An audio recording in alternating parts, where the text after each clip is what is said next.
اقرأ وخيا ورتل القرآن।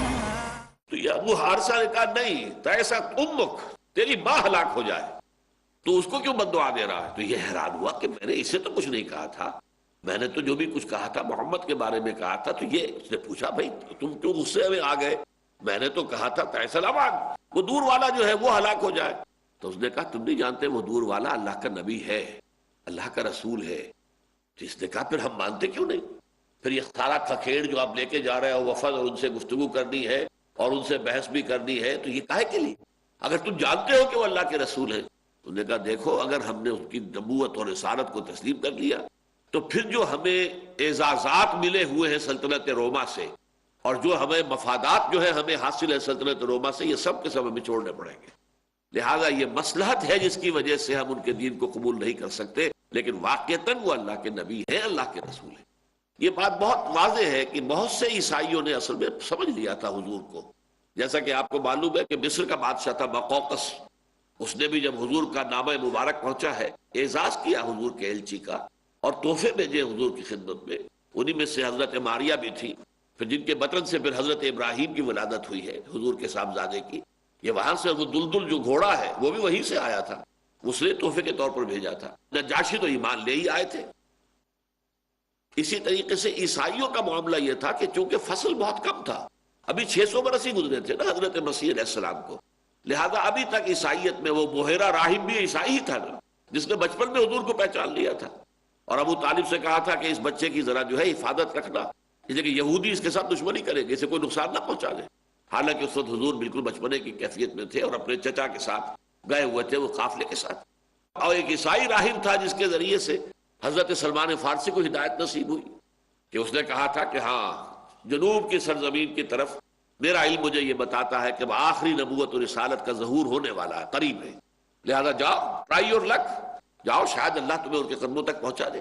تب یہ جنوب کا سفر شام سے شروع کیا ہے حضرت سلمان فارسی نے قافلے میں، اس قافلے پر ڈاکوؤں کا حملہ ہوا، انہیں گرفتار کیا گیا، غلام بنا لیا گیا، غلام بنا کر بیچا گیا تو مدینے کے ایک یہودی تاجر نے خرید لیا۔ اس طریقے سے اللہ نے حضرت سلمان فارسی کو مدینے پہنچا دیا، لیکن مدینے میں آ کر اب ظاہر بات ہے کہ ان کے پاؤں میں بیڑیاں پڑی ہوئی ہیں غلامی کی، اب وہ خود حرکت نہیں کر سکتے، لیکن سن رہے ہیں کہ آپ مکے میں کسی نے دعویٰ کیا ہے نبوت کا، کوئی چرچا ہے، لیکن جا نہیں سکتے، یہاں تک کہ حضور خود مدینے تشریف لے آئے۔ بہرحال یہ میں نے چند واقعات آپ کو بتایا کہ عیسائیت کا رد عمل جو ہے اسلام کے بارے میں بہت مختلف تھا یہودیت کے مقابلے میں۔ پہچان یہود نے بھی لیا، لیکن ان میں دشمنی، اناد اور ان میں جو ہے ہٹ دھرمی جو ہے وہ بڑھتی چلی گئی۔ لیکن انہوں نے یہ ہے کہ بہرحال جس نے قبول کیا قبول کیا، نہیں بھی کیا تب بھی یہ کہ ایک درمیانہ اور معتدل سی روش انہوں نے اختیار کی۔ تو یہ ابو حارثہ ابن علقمہ بھی جانتا تھا، پہچانتا تھا، لیکن یہاں آ کر پھر وہ رد و قضا جو بھی ہوئی ہے اس کی بڑی لمبی تفاصیل ہے، اس میں نہیں جا سکتا۔ بالآخر اس میں پھر حضور نے جب کئی دن کی گفتگو جاری رہی تو پھر مباہلے کا چیلنج کیا حضور نے، یہ ہم پڑھ لیں گے ان صورت کے اندر آ جائے گا کہ مباہلہ یہ ہوتا ہے کہ جب دلائل وغیرہ دو فریق دے چکے میں یہ سمجھوں کہ میں اپنی بات واضح کر چکا، اور مجھے یہ بھی احساس ہو کہ یہ دل میں مان چکا ہے کہ ہاں بات اسی کی صحیح ہے، لیکن ہٹ دھرمی کی وجہ سے نہیں مان رہا، تو پھر میں مباہلے کا چیلنج دوں گا کہ آؤ اچھا جمع ہو جاتے ہیں ہم، اور ہم بیٹھ کر دعا کرتے ہیں اللہ سے، اور گڑ گڑا کر دعا کرے اللہ جو ہم میں سے جھوٹا ہے اس پر تیری لعنت نازل ہو جائے۔ یہ گویا کہ آخری ٹیسٹ ہوتا ہے کہ جس شخص کے دل کے اندر یہ بات آ چکی ہے کہ بات سچی اسی کی ہے، جھوٹا میں ہوں، اور اگر ذرا سے بھی اس کے اندر ایمان ہے تو پھر وہ یہ دعا نہیں مانگ سکتا، جبکہ جانتا کہ میں جھوٹا ہوں، تو وہ یہ نہیں کہے گا کہ اللہ ہم میں سے جو جھوٹا ہے اس کے اوپر لعنت نازل فرما دے۔ تو یہ مباہلے کا آخری چیلنج جب حضور نے دیا ہے تو انہوں نے ایک رات کی مہلت مانگی کہ اب ہمیں ایک رات کی مہلت دیجئے، ہم ذرا مشورہ کر کے صبح آپ کو بتائیں گے، اور اسی رات وہ وہاں سے روانہ ہو کر واپس چلے گئے۔ تو یہ واقعہ ہوا ہے کہ جو سن 9 ہجری میں پیش آیا، اور اس موقع پر یہ آیات نازل ہوئی ہے۔ تو اصل میں تو پیش نظر ہے حضرت عیسیٰ اور حضرت مریم کا تذکرہ، لیکن حضرت عیسیٰ اور حضرت مریم کے تذکرے سے پہلے ایک تو حضرت مریم کی والدہ کا ذکر، ایک حضرت مریم کے خالو حضرت یحییٰ کے والد حضرت زکریہ کا ذکر، حضرت یحییٰ کا ذکر۔ یہ قرآن مجید میں جو مکی صورتیں ہیں ان میں سورہ مریم میں بھی یہی ترتیب ہے، اور مدنی صورتوں میں سے سورہ آل عمران میں بھی یہی ترتیب ہے۔